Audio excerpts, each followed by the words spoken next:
नमस्कार, मी प्रशांत कदम। लोकसभा निवडणुकीची रणधुमाळी अंतिम टप्प्यात आलेली आहे। प्रचार शिगेला पोहोचलेला आहे आणि अशा वेळी एका बातमीनं खूप लक्ष वेधून घेतलेलं आहे।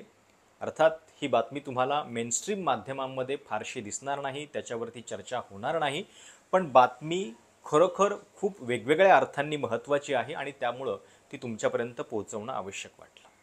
बातमी पंतप्रधानांच्या एका कार्यक्रमाच्या संदर्भातली आहे आणि ही बातमी पाहिल्यानंतर माझ्या देखील मनामध्ये प्रश्न आलेला होता की खरोखर असं देखील आपल्या देशामध्ये घडू शकतं का? आणि त्यामुळं या बातमीमध्ये वैयक्तिक टीका टिप्पणी न करता एकूण व्यवस्थेबद्दलचे जे प्रश्न आहेत त्याच्याबद्दलची चर्चा आपण करणार आहोत। बातमी काय आहे? बातमी आहे द हिंदू या इंग्रजी वर्तमानपत्रातली। एप्रिल 2023 म्हणजे मागच्या वर्षी पंतप्रधान मोदींचा एक कार्यक्रम होता कर्नाटकमध्ये। प्रोजेक्ट टायगर हा जो आपला एक वाघांच्या संरक्षणासाठीचा कार्यक्रम आहे, त्याला 50 वर्ष पूर्ण झाल्याच्या निमित्तानं हा कार्यक्रम आयोजित करण्यात आलेला होता आणि त्या कार्यक्रमामध्ये पंतप्रधानांनी म्हैसूरमधल्या एका हॉटेलमध्ये, प्रायव्हेट हॉटेलमध्ये मुक्काम केलेला होता। त्या मुक्कामाचं 2 दिवसांचं 86 लाखांचं बिल जवळपास हे गेल्या वर्षभरापासून थकीत आहे आणि हे बिल थकीत असल्यामुळं त्या संबंधित हॉटेलनं आता लीगल कारवाईची हालचाल किंवा तसा इशारा जो आहे तो दिलेला आहे। साहजिक आहे की पंतप्रधानांच्या कार्यक्रमाचं बिल असं वर्षभराच्या पासून थकवलं जाऊ शकतं आणि असं कुठलं प्रायव्हेट हॉटेल आहे की जी लीगल कारवाईची नोटीस देण्याची हिंमत दाखवतं? त्यांना ईडी सीबीआयची भीती वाटत नाही का? आणि 2 दिवसांच्या या कार्यक्रमाचं बिल जे आहे ते 80 लाख कसं काय झालं? एकूण जो 2 दिवसांचा कार्यक्रम होता त्याचं बिल तर जास्त आहे, हे केवळ मी तुम्हाला हॉटेलच्या बिलचं सांगतोय।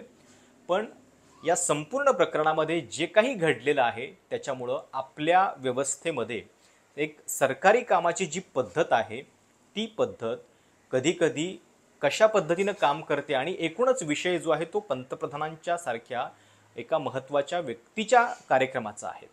पंतप्रधान नरेंद्र मोदी आहेत म्हणून इथं वैयक्तिक टीका टिप्पणी आपल्याला करायची नाहीये, कारण पंतप्रधानांच्या कार्यक्रमामध्ये जर असं होत असेल, त्यांच्या कार्यक्रमाचं बिल जर 1 वर्षापासून थकवलं जात असेल आणि त्या हॉटेलला अशा पद्धतीनं जर लीगल कारवाईची नोटीस द्यावी लागत असेल तर ती संपूर्ण देशवासियांसाठीच शर्मेची बाब आहे एक व्यवस्था म्हणून।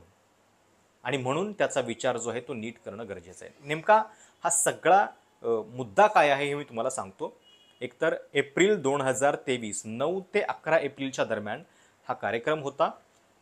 मी जसं सुरुवातीला म्हटलं तसं की प्रोजेक्ट टायगर या आपल्या कार्यक्रमाला देशातल्या 50 वर्ष पूर्ण झाली, त्यानिमित्तानं नॅशनल टायगर कॉन्झर्वेशन ऑथॉरिटी म्हणजे NTCA आणि ministry of environment, forest and climate change MOEF यांनी हा कार्यक्रम आयोजित केलेला होता।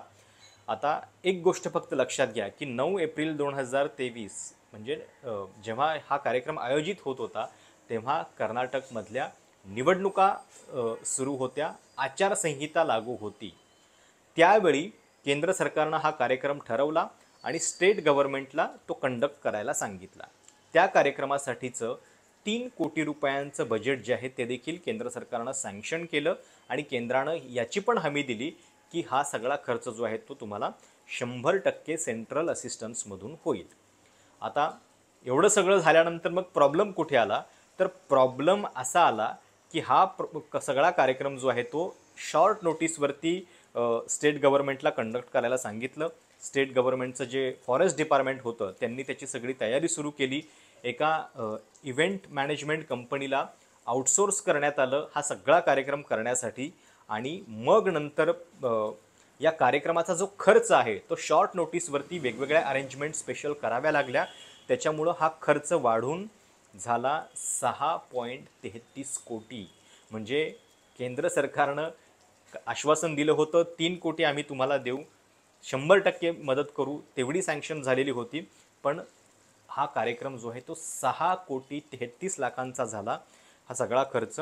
आणि त्यामुळं या कार्यक्रमाचं हे वाढलेलं बजेट जे आहे ते नेमकं द्यायचं कुणी याच्यावरनं मग स्टेट डिपार्टमेंट आणि सेंट्रल डिपार्टमेंट, केंद्र आणि राज्य सरकारमधला हा वाद जो आहे तो चालू राहिला। जवळपास 3 वेळा पत्रव्यवहार झाले गेल्या वर्षभरामध्ये आणि त्याच्यातूनही अगदी सरकारी खाक्या जो आहे तो दाखवला गेल्या. प्रत्येकजण ही आपली जबाबदारी नाही अशा पद्धतीनं झटकत राहिला आणि त्याच्यानंतर ही सगळी गोष्ट जी आहे ती जाहीर होण्याची एक लाजिरवाणी वेळ जी आहे ती या राज्य आणि केंद्र सरकारच्या सरकारी अधिकाऱ्यांच्यामुळं आलेली आहे. आता प्रत्येकाची आपापली बाजू आहे. केंद्र सरकारचं म्हणणं आहे की ते बजेट जे आहे ते 3 कोटींचं सँक्शन गेलेलं होतं आणि ती सगळी रक्कम जी आहे ती आम्ही तुम्हाला दिलेली आहे. तर दुसरीकडे राज्य सरकारचं म्हणणं काय आहे की ऐनवेळी तुम्ही शॉर्ट नोटीस दिलेली होती आणि त्या नोटिसीमध्ये वाढलेला खर्च जो आहे तो त्यावेळी व्हिडिओ कॉन्फरन्समध्ये तुम्हाला सांगितला गेलेला होता. 29 एप्रिल 2023ला ही व्हिडिओ कॉन्फरन्स झालेली होती आणि त्याच्यानंतर हा सगळा कार्यक्रम जो आहे तो पूर्णपणे मान्य करण्यात आलेला होता. त्याच्यानंतरच तो झालेला होता. त्यामुळं या वाढलेल्या खर्चातलं हे जे 80 लाखांचं बिल आहे ते आहे रॅडिसन ब्ल्यू प्लाझा जे म्हैसूरमधलं हॉटेल आहे त्यांचं बिल थकीत आहे. आणि जेव्हा राज्य सरकारनं सुरुवातीला 12 सप्टेंबर 2023मध्ये पत्र लिहिलेलं होतं की अशा पद्धतीनं हा वाढलेला खर्च जो आहे तो तुम्ही द्या, पण केंद्र सरकारनं त्याच्यावरती नंतर फेब्रुवारीमध्ये उत्तर पाठवलं आणि सांगितलं की हा खर्च जो आहे तो तुम्ही कंडक्ट करायचा आहे, राज्य सरकारनं द्यायचा आहे. तर त्याच्यावरनं हे बिल जे आहे ते आत्तापर्यंत पे केलं गेलेलं नाही आहे. आता या संबंधित हॉटेलनं सांगितलेलं आहे की जर 1 जून 2024पर्यंत आमचं हे बिल क्लिअर झालं नाही तर 18% GST सह म्हणजे 18% वार्षिक वाढीव करासह 12 लाख रुपये एक्स्ट्रा तुम्हाला लावले जातील दंड डिलेड पेमेंटचा आणि त्याच्यानंतर ते वसूल करण्यात येईल. त्यामुळं केंद्र की राज्य सरकार अशा वादामध्ये पंतप्रधानांच्या एका कार्यक्रमासाठीचं हे 80 लाखांचं बिल वर्षभरापासून थकीत आहे. आता काही लोक लगेच टीका करतील की एका व्यक्तीसाठी 2 दिवसांचा खर्च जो आहे तो 80 लाख होतो का? तर एक गोष्ट त्याच्या आधी लक्षात घ्यायला पाहिजे की पंतप्रधान जेव्हा सरकारी कार्यक्रमामध्ये जात असतात तेव्हा त्यांचा एक VIP प्रोटोकॉल असतो, सगळी व्यवस्था असते. ते काही एका व्यक्तीचं बिल नाही आहे, सगळी व्यवस्था त्याच्यामध्ये तुम्हाला सांभाळावी लागते आणि त्या दृष्टीनं हा खर्च आहे. थोडासा वाढीव असेल पण तरीसुद्धा ही गोष्ट जी आहे ती लक्षात घेणं आवश्यक आहे.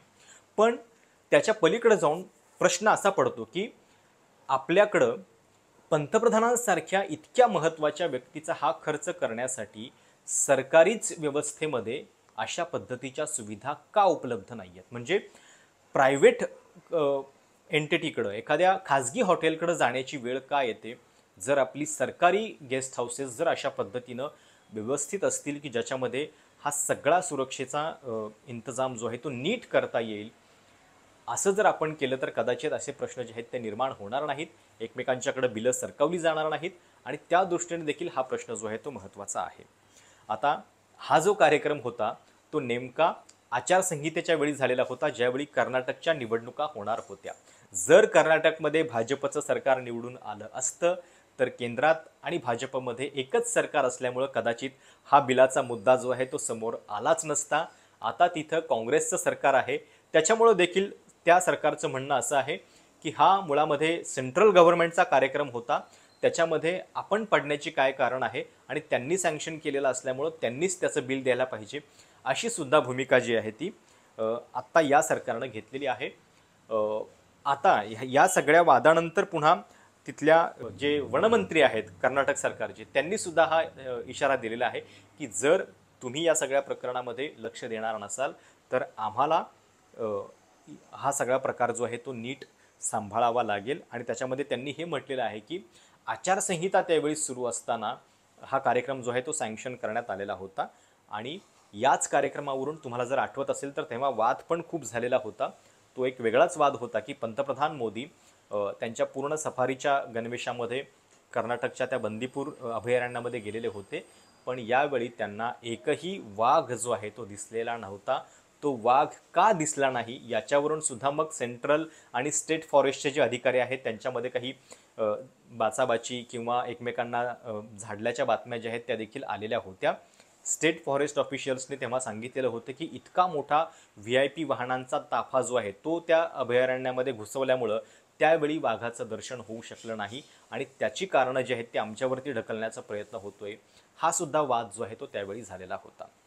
पण राज्य सरकार आणि केंद्र सरकारच्या या वादामध्ये हे खाजगी हॉटेलचं अशा पद्धतीचं 80 लाखांचं बिल 12 महिन्यांपासून थकीत आहे, हेच खरोखर विश्वास न बसण्यासारखं आहे.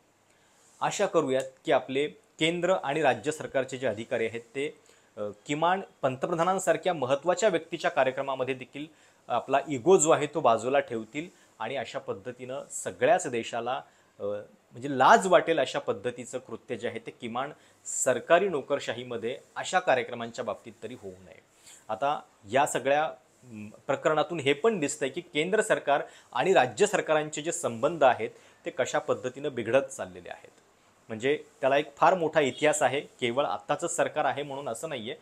पण अशा पद्धतीनं राज्य सरकार जर दुसऱ्या पक्षाचं असेल तर तुम्ही इतक्या छोट्या छोट्या गोष्टींमध्ये अडवणूक करत असाल तर याचा अर्थ ज्या इतर गोष्टी आहेत त्याच्यामध्ये हे काम किती लेवलनं होत असेल याचा पण विचार करा. आणि म्हणून हा मुद्दा जो आहे तो केवळ त्या वैयक्तिक राजकारणामध्ये न पडता, आणि हे पण लक्षात घ्या की या सगळ्या मुद्द्यावरून द हिंदू सारख्या वर्तमानपत्रामध्ये बातमी आली, त्यांनी छापली, त्यामुळं हा मुद्दा जो आहे तो किमान समोर तरी आला. याच्यावरून राजकीय टीकाटिप्पणी झालेली नाही आहे आणि ती व्हायला पण नको, कारण हा मुद्दा जो आहे तो पंतप्रधानांसारख्या एका महत्त्वाच्या व्यक्तीच्या प्रतिष्ठेचा आहे. पण त्याच्यातून व्यवस्थेचे जे प्रश्न निर्माण होत आहेत ते मात्र नक्कीच विचारात घेण्यासारखे आहेत. आणि म्हणून हा व्हिडिओ तुमच्यापर्यंत पोहोचवण्याचा प्रयत्न होता. जे मेनस्ट्रीम माध्यमामध्ये येत नाही ते तुमच्यापर्यंत पोहोचवण्यासाठी आपलं यूट्यूब चॅनल आहे. त्यामुळं विनंती आहे की हे चॅनल अधिकाधिक लोकांच्यापर्यंत पोहोचवण्यासाठी तुमच्या मदतीची आवश्यक आहे. चॅनल सबस्क्राईब करा. जॉईनचा देखील ऑप्शन आहे. जॉईन केल्यानंतर तुम्ही एका छोट्याशा नाममात्र वर्गणीतून या स्वतंत्र पत्रकारितेच्या प्रयोगाला खूप मोठं पाठबळ देऊ शकता.